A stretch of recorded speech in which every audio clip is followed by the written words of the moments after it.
Okay, another one of the questions that I got was, what do you do when,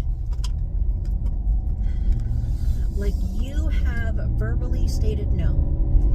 You have literally told this person that you don't want a connection to them. You've literally verbally stated, I would like there to be a really strong boundary between us. And the issue sometimes is that, we're like 6 degrees of separation, right? Like, we're all going to have, I'm going to use the example of like being in a work building, right? In a work building, let's say I have a coworker who doesn't respect boundaries energetically, and they literally don't treat you like a coworker, they get into you sexually. Because it's shared space, and if you're sensitive, you can pick up on other things.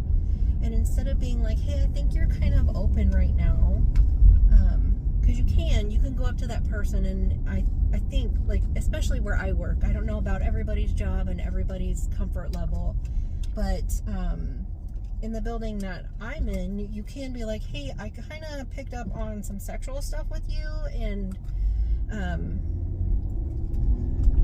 I don't know if you're okay with that, and I don't know how you feel about it. And that's something that they did do at the school, or at least one of my coworkers when I worked at the school. She was older, and she would just go up to people and be like, hey, it means that you're open, right? Like, your energy is so open that I'm picking up on other things from you, and I don't know if you know that or not, but you could probably like pull yourself back in. And I mean, of course, you'd have to have like a decent relationship with your coworkers in order to be able to do that.